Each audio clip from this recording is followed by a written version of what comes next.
Ladies and gentlemen, welcome to another episode of the American Nightmare Podcast. This is episode number 64, recorded Wednesday, July 26th, 2023.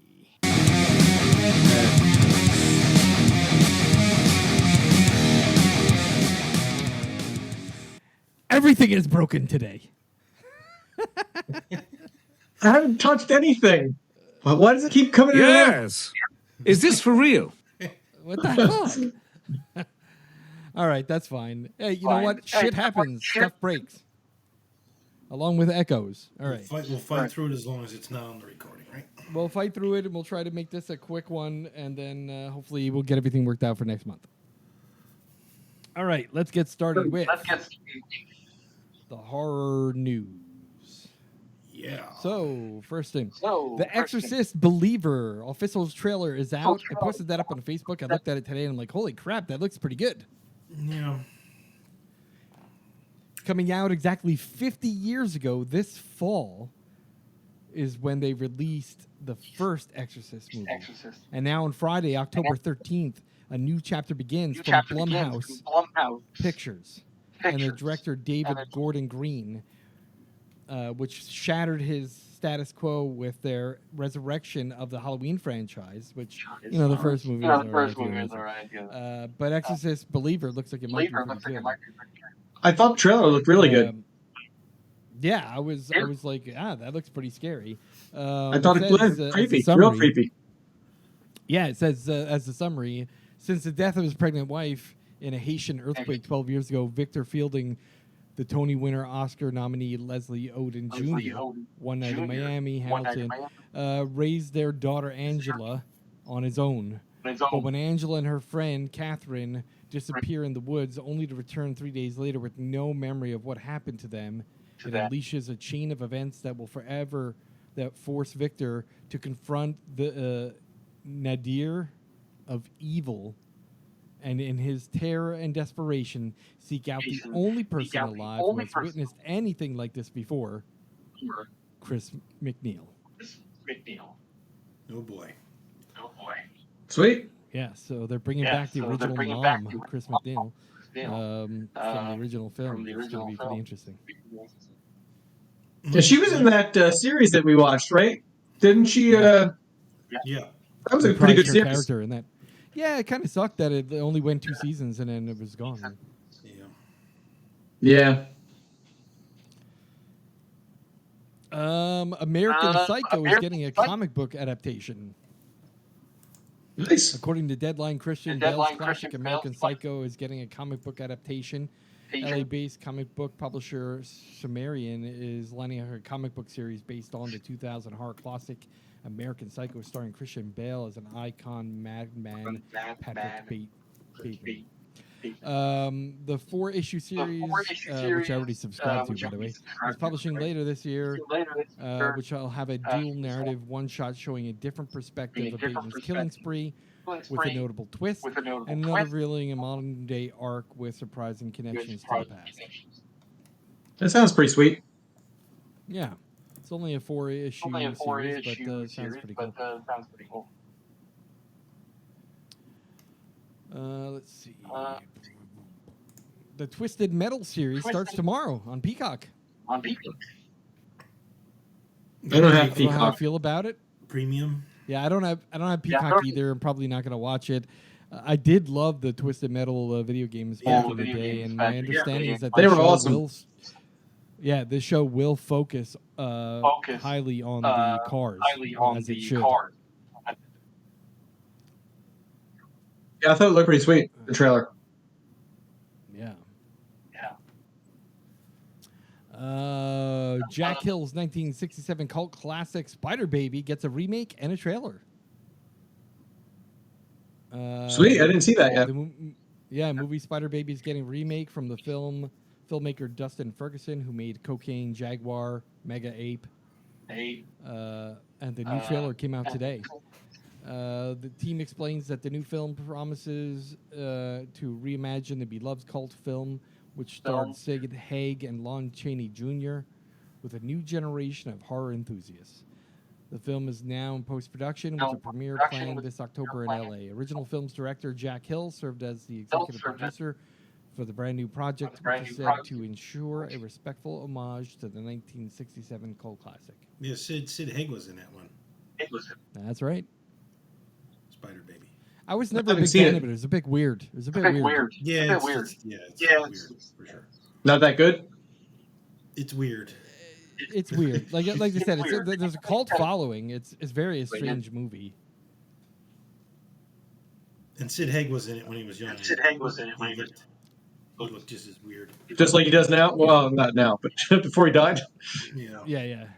He was a lot younger though, but he still had the scars on his face and stuff. Spirit Big Halloween teeth. is now selling a popcorn gun from Killer Clowns from Outer Space. Thank you, Chris, for sending me that link. I was like, holy shit, that's awesome. Right? That's pretty sweet. Yeah. Sells for $99.99. Wow. Does it really fire any kind of like popcorn? Like even Well, like fake popcorn? Here's the description. Crank up the heat. Get ready to blast the foe with the pop, pop, pop. When you hit them with a ray of this officially licensed popcorn gun, this iconic weapon from Killer Clowns from Outer Space sends out a shockwave of salty popcorn goodness at its enemies, sure to make them scream. The real lights and audio, just like in the film, turn the crank and watch the popping mechanism go to work to pull the trigger and activate the lights and shooting sounds. No, it does not shoot popcorn. There's just a little bubble. If you look at the picture, it's like a little bubble on the top that is fake popcorn popping around. And in fact, if you read the fact sheet at the bottom, it says, popcorn is for visual effects only. Do not ingest the popcorn from the little container. We got dumb people in our country. Yeah. The funny part, the cool thing is it's an officially licensed product. It says officially licensed light up, sound, and the audio features are officially licensed from the movie. Sweet. It says it's an oversized product. It's 25 inches by 13 inches by 7 inches. Wow. So it's 25 inches long. It takes 2 AAA batteries, which are not included, and it says you can spot clean it with a damp cloth. So yeah, interesting. Nice. Announced on Amazon, the Toxic Avenger collection coming to 4K. Sweet. It's $99.99, 29% off right now. The retail price is $139.95. You can pre-order it today. It ships August 29th. It's going to look even worse now, right? That you can see it in 4K. Yeah. True story. It says that it includes the Toxic Avenger Director's Cut Unrated in a 4K scan Ultra HD. It includes the Toxic Avenger Unrated Director's Cut Blu-ray, along with introduction by director Lloyd Kaufman, interviews with cast members, interviews with the co-director. The Toxic Avenger Part 2 Unrated Director's Cut 4K Ultra HD with prologue by director Lloyd Kaufman. The Toxic Avenger Part 2 Director's Cut Blu-ray, along with a bunch of extra footage, and a mini documentary called At Home with Toxie, the mockumentary about Toxic Avenger. It comes with Toxic Avenger Part 3 4K edition, Toxic Avenger 3 Blu-ray, Citizen Toxie, the Toxic Avenger Part 4 in 4K, and also in Blu-ray. Wasn't there a Toxic Avenger cartoon too? Yes, there was. I remember that. I was like, holy shit. There was a cartoon for that. Yeah. They should include that too. That would be nice, but there's not. There's 8 discs. There's a 4K and Blu-ray version of each of the 4 movies. Sweet. It's pretty cool. Yeah, so if you're a fan of Troma Pictures, definitely check that out. They have played Toxic Avenger a couple times at the Fourth Horseman when I was there on their weird movie day. Nice. The one you sent us yesterday sounded kind of weird. That was pretty fucking wild. I was watching that one, sitting there having a beer and a pizza for lunch, and that was a wild movie. I've never seen that one before. Good Wild? Wild, like bizarre. Nice. You said it's on Tubi, right? Yeah, and it's unrated and it's very vulgar. Like when I first watched it, I'm like, what the hell am I watching? I saw a grave robber dig up a tomb of a bride, and she was decomposed, and he was about to insert his member into her mouth, and her eyes opened, and she started giving him a BJ at the tombstone, and it showed a back view so you could see his balls slapping off her rotting chin. It was the most fucked up video I've ever seen. I was like, sounds what awesome. the fuck is this? So I immediately had to Google dead corpse blowjob cemetery, and it was the first movie that came up. I gotta check that out. That sounds awesome. It was crazy. I'm like, what the fuck am I watching? And then they had a segment called Wadzilla. Yeah. What was that? Yes, 4 stories. Yeah. The second one was called Wadzilla, and this guy went to the doctor, and the doctor was like, "Yeah, you got a problem. When you get aroused, your sperm increase in size." And then he shows him jacking off in a bathroom, and he shoots out a sperm the size of a dog, and it just keeps growing, and it has teeth. And then this girl was walking down the street, walking her dog, and the sperm ate her dog. And then she looked into the bushes, and the sperm bit her head off, and there was like blood shooting everywhere while the sperm was like dancing around her body. It was fucking weird. You said it's really on weird, Tubi. but it had some like great B movie actors in it that are familiar. I'm gonna watch it. That sounds awesome. Yeah, it was pretty wild. And then I googled it. It says it's on Tubi. So, a trailer for The Last Voyage of the Demeter is online, and it now previews some photographs and stills in Fangoria this month. According to the Fangoria Twitter. Flying into newsstands this July, Fangoria number 20 featuring Javier Botet as Dracula. Man, the echo is fucking bad, bro. Swooping on I don't even know how to read it. During The Last Voyage of Dimitri. So Universal Pictures will be giving the horror film The Last Voyage of Dimitri, which is based on a single chapter from the Captain's Log of Bram Stoker's 1897 novel Dracula. That's pretty sweet. Actually, the trailer looks good too. I might go to the theater. Evil Dead Rise. They showed that trailer for us. Remember? Yeah. It was good. It comes out August 11th, and the cool thing is, like, every Dracula movie you've ever seen, they never really say what goes on the Demeter. They don't cover that chapter of the book at all. It's basically Renfield gets on there with Dracula, Renfield and Dracula get off. Sailing in the waves, and you see that they show and the boat is empty, the whole crew is missing or dead. And the dirt transferred from Transylvania.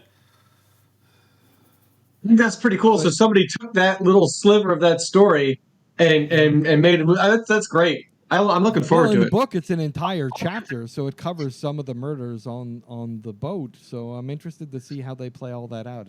The trailer looks fantastic, the latest trailer. So I'm definitely game to see that. Yep. That's August, right? August 11th. Yep. Sweet. Bloodlines. Pet Sematary Bloodlines gets an October release date on Paramount Plus. So I think we discussed a couple months ago that they were working on a Pet Sematary prequel series called Bloodlines. And that comes out in October on Paramount Plus. The movie debut is the debut directorial effort from screenwriter Lindsay Beer. Acts as a prequel to King's Pet Sematary and is based on an untold chapter penned by the scribe. He has called it the scariest of his properties. The film follows young Judd Crandall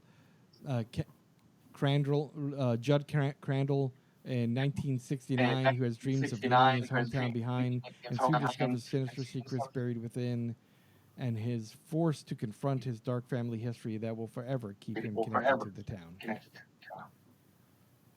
It'd be cool if they could somehow get Fred Gwynn back and put him in there. Dig him up. Come on, get him in there. It'd be like, Pet Cemetery movie with Fred Gwynn coming back somehow from the dead. Yeah. As Herman Munster. Yeah. Yeah. Well, he was the original movie, so like if this is like a prequel, they could bring him back Yeah, he had the best somehow Maine accent in the whole movie. Right. Dynamite Entertainment has announced a comic book series, Army of Darkness Forever, starting in October 2023. The story picks up immediately after the events of the beloved film, jumping between three fun timelines. Dynamite Entertainment has revealed that this sequel to the cult horror classic Army of Darkness is getting a sequel. Creators Tony Fleeks and Justin Greenwood are crafting a direct sequel to the planned for October start. And what makes the sequel truly special is that it will utilize Sam Raimi's original vision for the series. Instead of Ash ending up back in the 1990s Michigan at the end of the film fighting the Deadites at S-Mart, he wakes up 100 years after the end of the world in 2093. Which is kind of like where Ash vs. Evil Dead ended off, right? They kind of just spun forward where he's into the future at the end of the world, and then that was it. Yeah. I hope that animated series that they're talking about that gets greenlit. That'd be nice. That would be nice.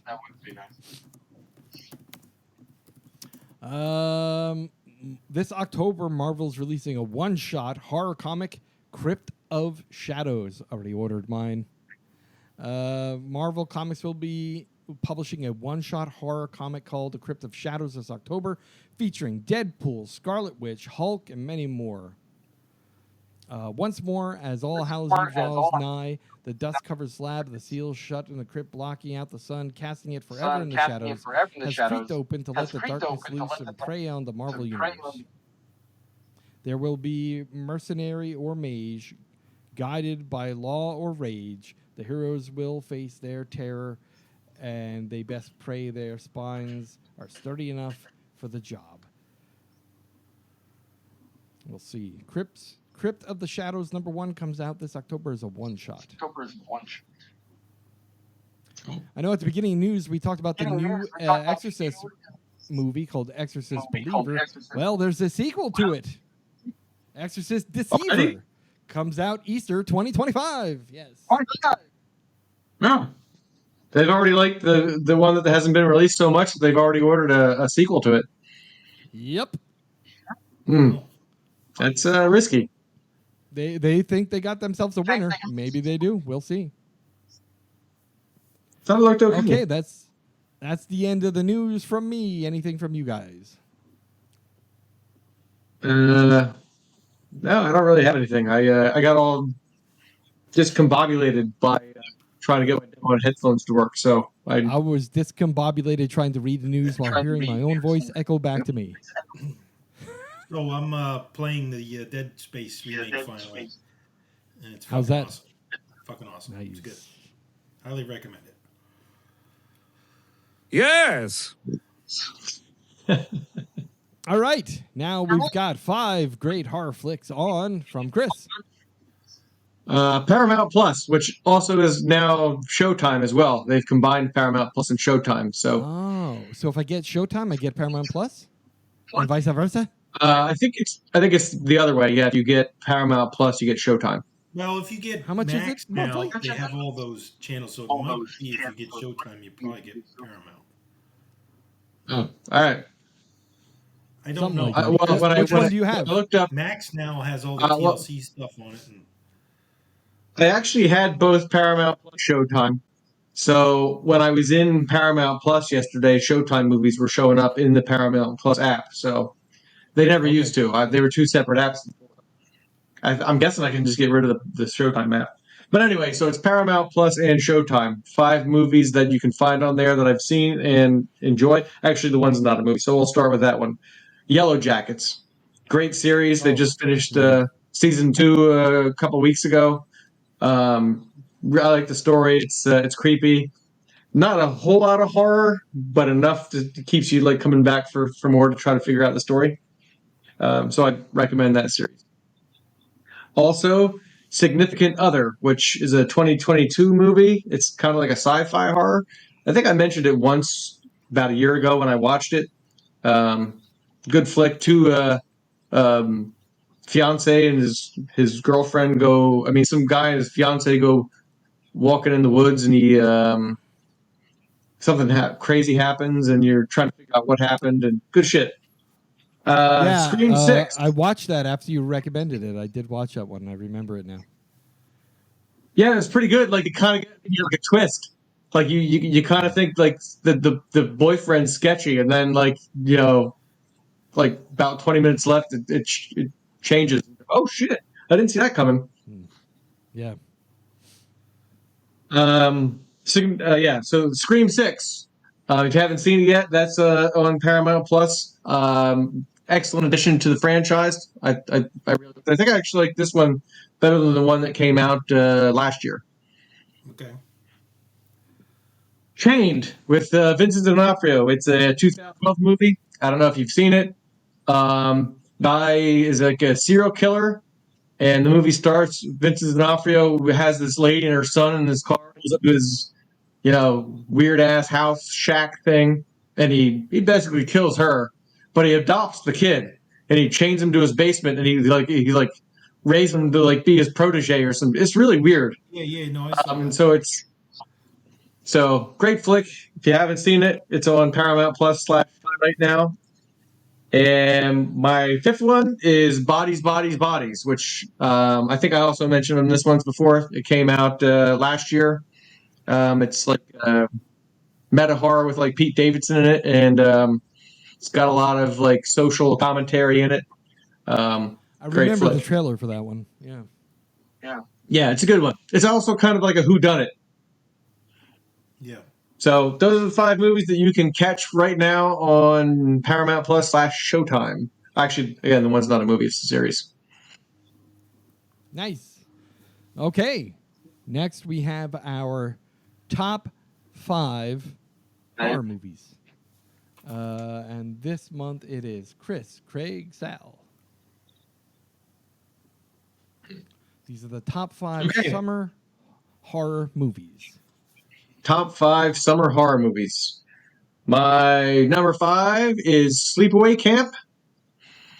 It's a classic, with a really twist ending that for its time was pretty bold. Yeah. It was pretty fucking bold. And not only that, just the face that she makes at the end that's on like the cover of the box is like fucking eerie. Yeah, good flip. Number 4 is Friday the 13th. One of the all-time favorites, slasher series. Yep. Great flick. My number 3 is Piranha 3D, which that movie makes my list. That movie makes my list a lot. It's been on there a couple times. It's a good one. It's the only one you're going to see a floating severed penis. Yeah.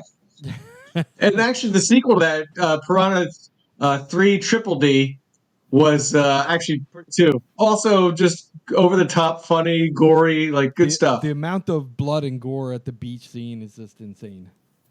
Yeah, good stuff. My number 2 is It Chapter 1. Such a great movie. Fantastic. Yeah. Yep. Also been on a lot of lists. I mean, that it kind of is like Stand By Me, where you get that like summertime, like kids hanging out like outside, but with great movie, and the gore in it was also unexpected. And my number 1 is Jaws, a classic, summertime horror.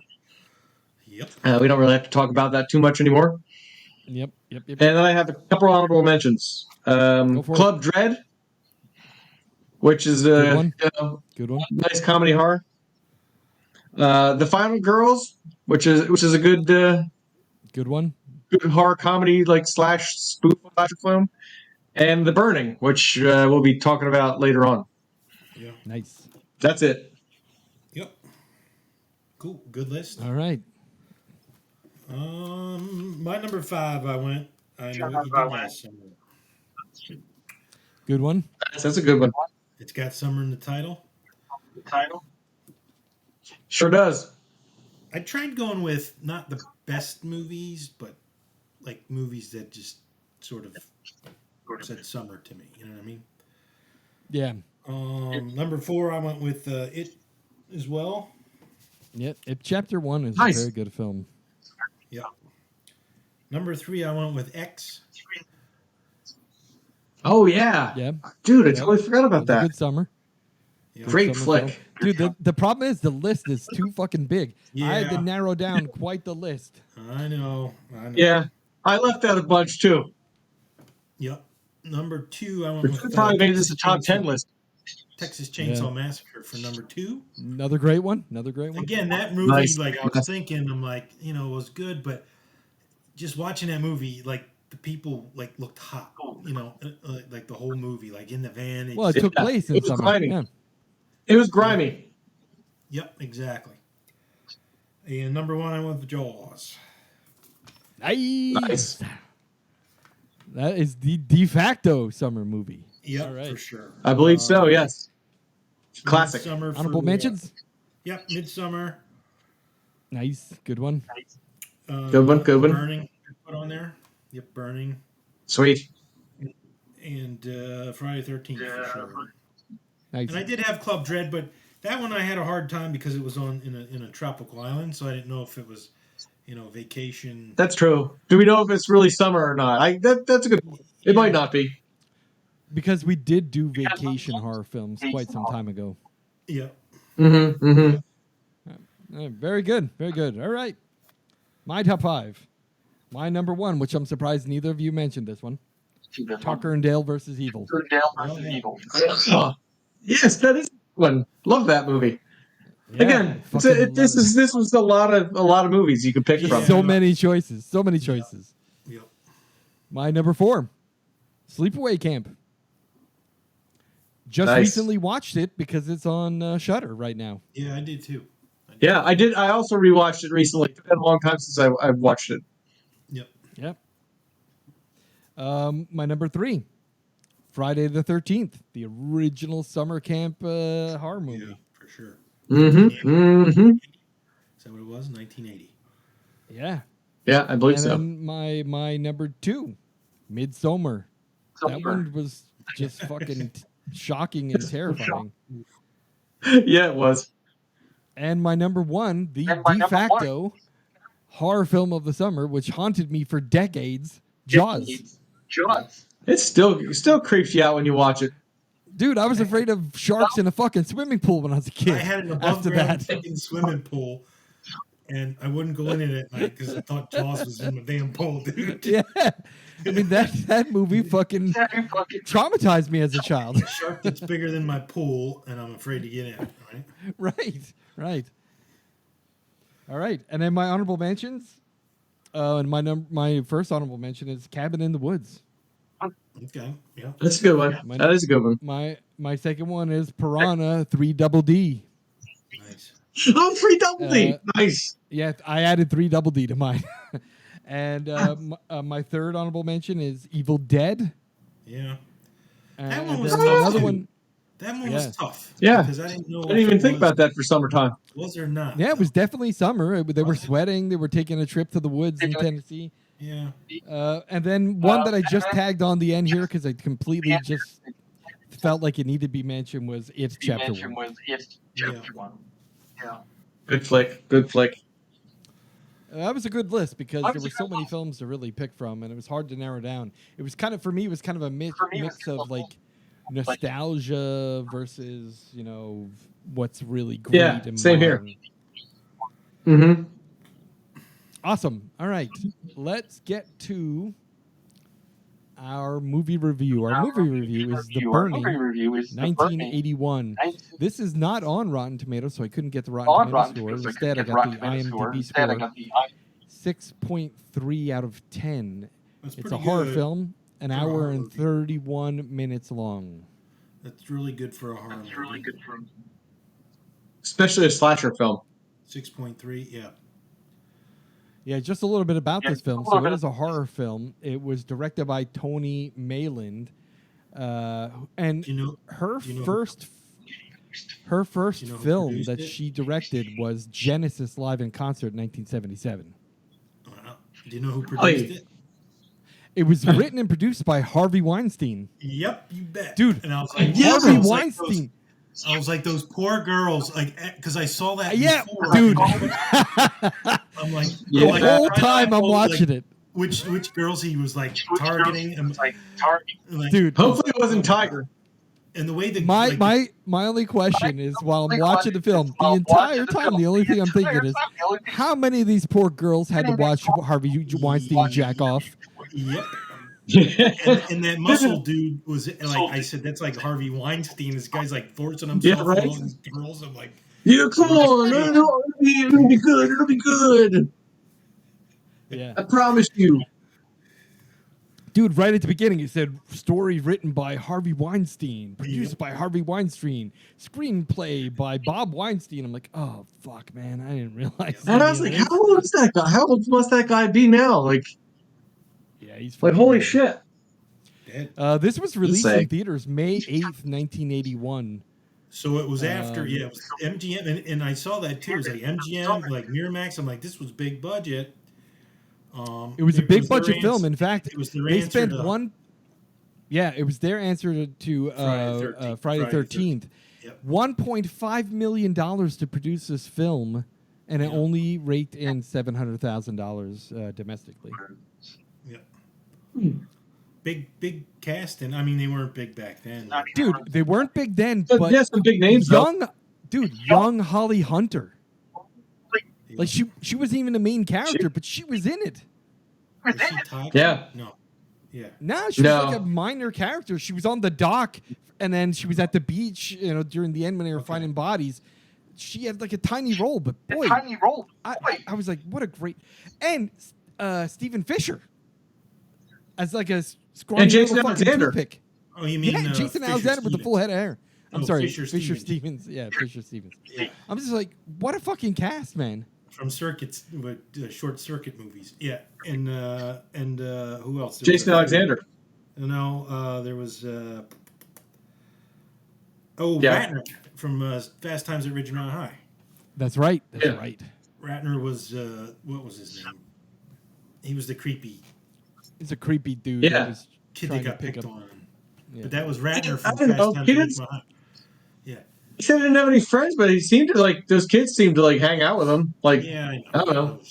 Well, it was Here's the written by thing, that Harvey was a- Weinstein. So that was a Harvey Weinstein company, Miramax Films production.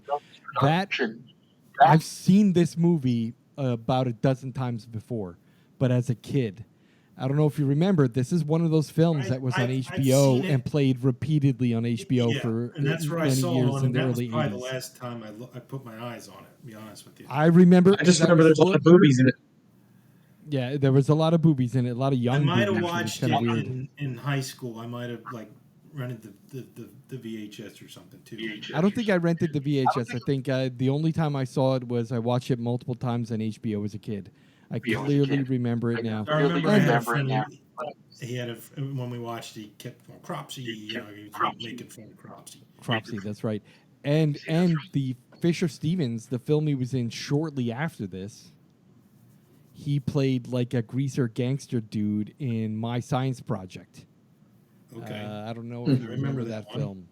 That's one with No. Was that Val Kilmer? no, it was John. John Stockwell. Dennis Hopper was the science teacher who was like getting high and stuff. He was like anti-war, Yeah. I don't know that He one. was like a weird science teacher. I'm trying to think who else was in that one. John Stockwell. I don't was think the I know guy that. that was in Christine. He played the jock in Christine. Yeah. But yeah, My Science Project. I have that one. That's a film you cannot find anywhere. I found a I know what you're bootleg. talking. Yeah. I found a bootleg copy of it on DVD, so I have to rip that to digital. I have a digital copy of that film. Yeah. Yeah. So anyway, this film was kind of during the boom of, hey, holy shit, the slasher film Friday the 13th was so popular. Let's make a million copies of it. and this was one of the first attempts in 1981 to copy the success of that film. Yeah. It's pretty funny because if you think about the amount of tits in this fucking film, man, it was more than probably any of the other Friday the 13th films all added together. Like every chick in this film was topless at some point. And some of the scenes were just Tiger wasn't. No. But the thing is, some of them were just unnecessarily over the top. Like a 5-minute shower scene, you know? I don't know if you noticed that. Like in the beginning, the first set of tits you saw was the girl taking a shower, and it looked like they added like shampoo to her hair to make more bubbles go down her breasts when they cut back to her again. It was pretty crazy. Oh, Harvard, you devil. Yeah, it was clear. It was clear that the Weinsteins had a play in this thing because what? Yeah, the fuck? Harvey needed 2 extra minutes there to And then, of course, I'm thinking, man, these poor girls, they had to deal with Harvey Weinstein. Like, how many of them did he jack off in front of? Oh, Yep. All of them. Yeah, pretty much, I bet. Yeah, I bet they all have stories. But this film kind of does the usual thing. The only difference I think of this, I feel like it's a little bit of a mix between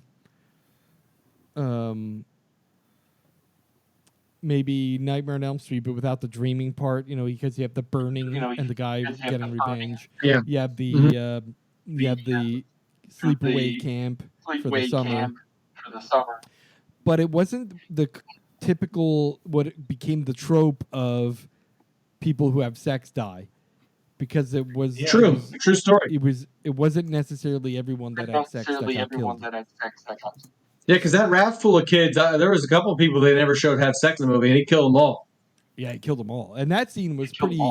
You look at some of the practical effects there; they weren't that bad. I don't know if you're aware of this or not, but Tom Savini did the special effects. I did see that in the credits. I was gonna say, I did see that in the credits. The effects were better than Friday the 13th, I thought.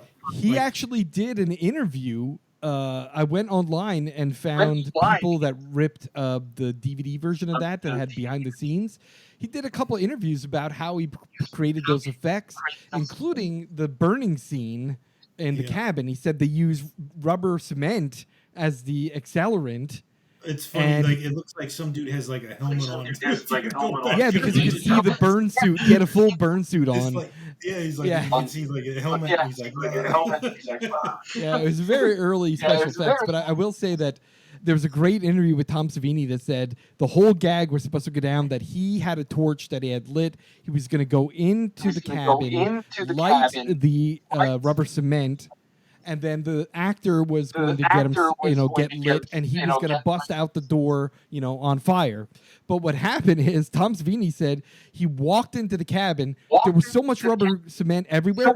He had the torch in his hand. He slipped on his feet, fell on his back, and lit the whole cabin on fire. And then the actor just had to run out the door, and they just caught the film there. It was like that was the first take, one and done. So it's kind of funny too. That's awesome. Towards the end, when you saw Cropsey for the first time, he looked a lot like Jason when he popped out of the right with his face all mangled and true stuff. Story. Yeah.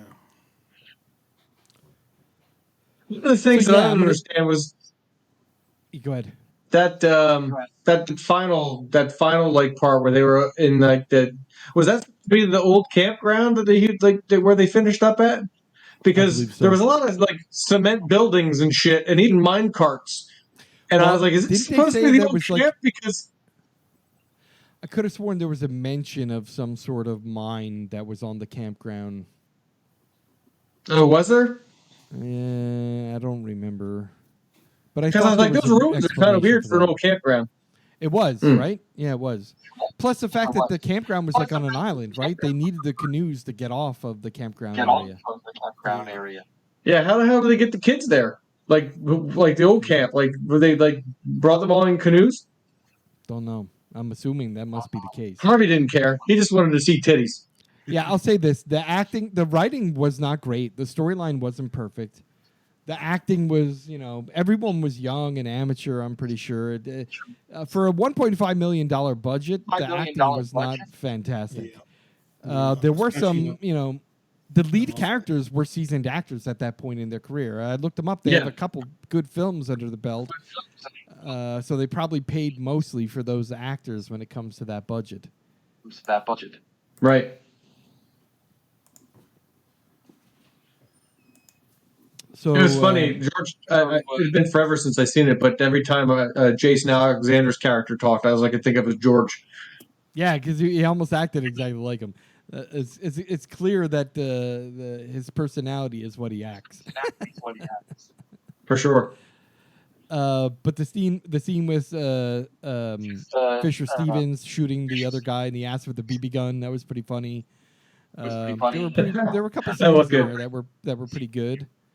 But the special effects were really corny. I mean, they were pretty good practical in some cases. Like the murder on the raft, they did the prosthetic neck, which was kind of cool. That was kind of like an early version of that they did for Friday the 13th in later years. Again, Tom Savini, he probably came up with that whole gag because he's the same one that came up with the spear through the neck with Kevin Bacon. Yeah. It was a Tom Savini gag. Yeah. You know what else I like too? That one scene where they just showed the blood like running down the arm. I just like the way they shot that with like it spreading out and stuff. I don't know, that scene just was cool. Yeah, when they chopped off the fingers, that was good. Yeah, plus, when you think about it, how many films do a cut to red instead of cut to black? Like a couple times during the murders, they cut the red. They turned the whole screen red. That was kind of that's true. That was cool. Kind of interesting. Yeah, I like that.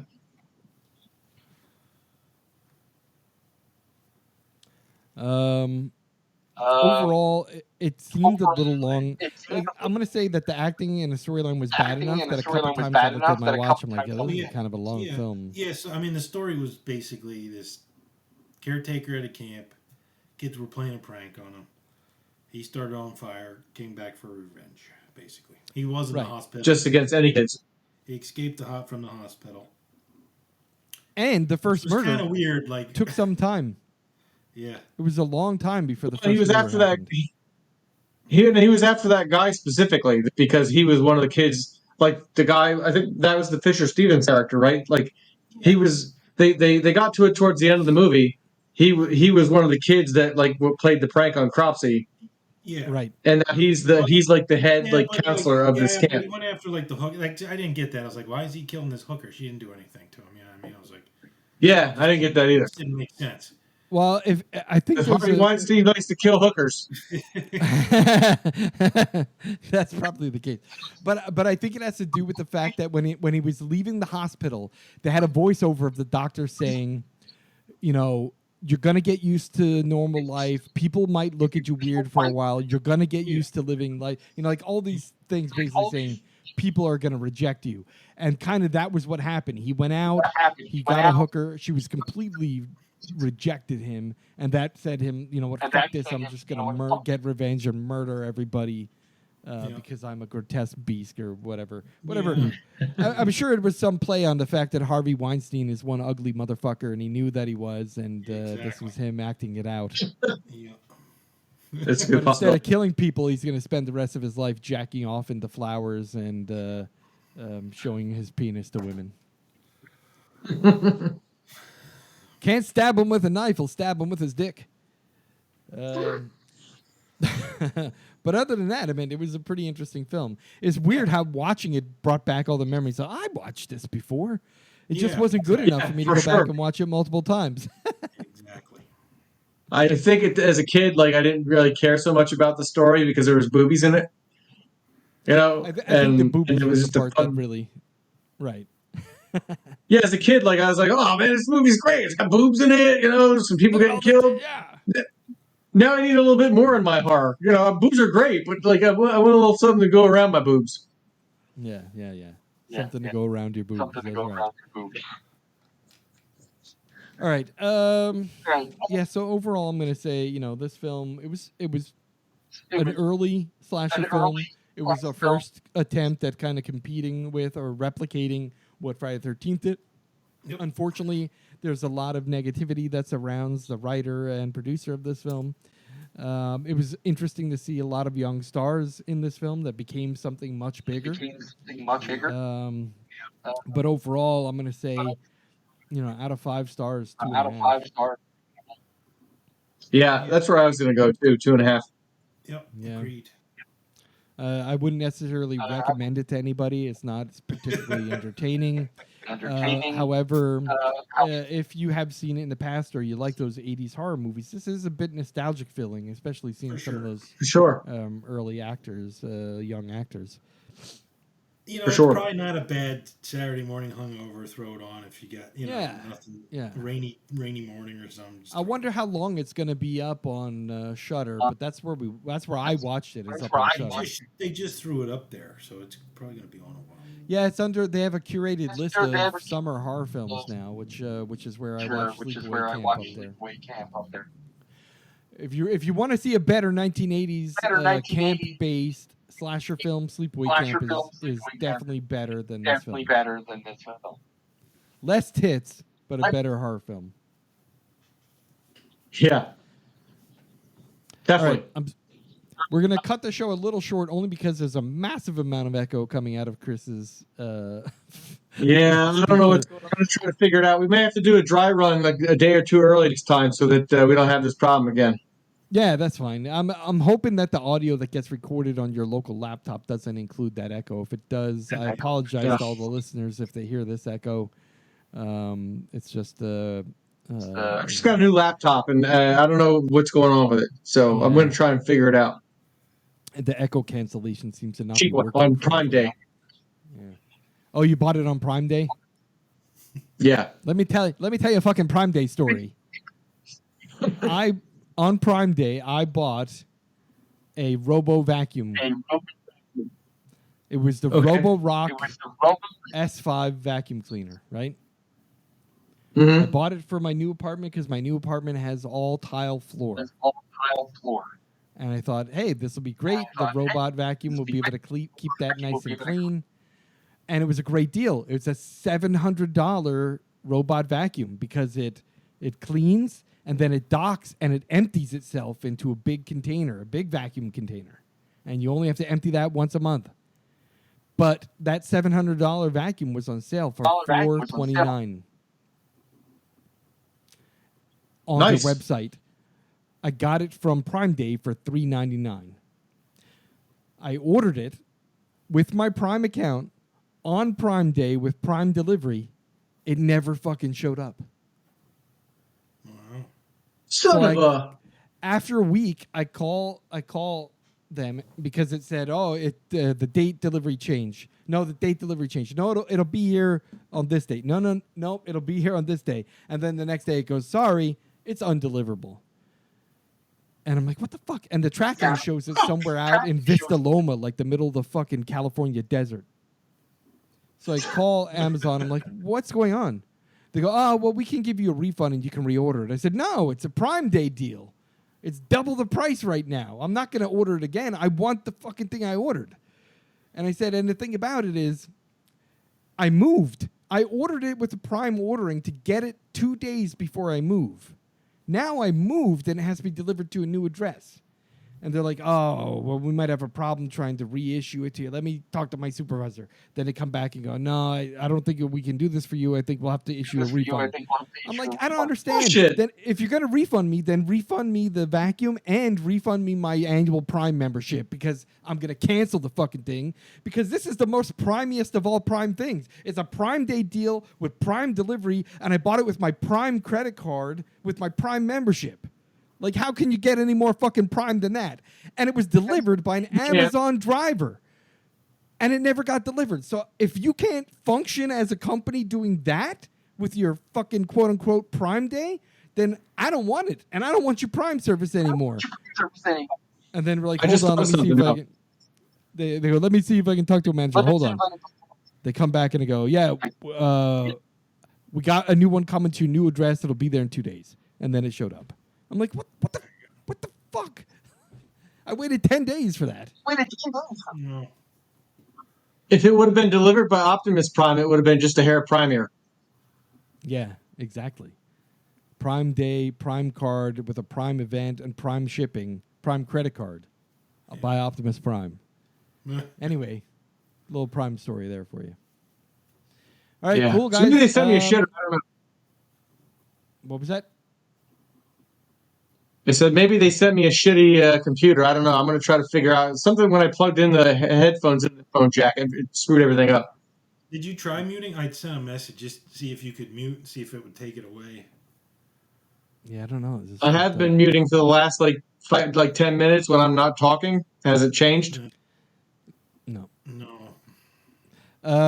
Yeah, I would have them maybe try to see if you can exchange it for another one or something. That seems wild. Is your other headset a Bluetooth or USB or it's headset jack? The one that I usually use is like a old school USB. It plugs into like the USB one whatever. So maybe The it won't bigger be a one. problem once you have your headset back. We'll see. We'll see. Yeah. Well, what we'll do is I'll start it up early next time again, and we'll see if we can do a little testing. All right. All right. Thank you everyone for listening, and we will talk to you next month. Bye.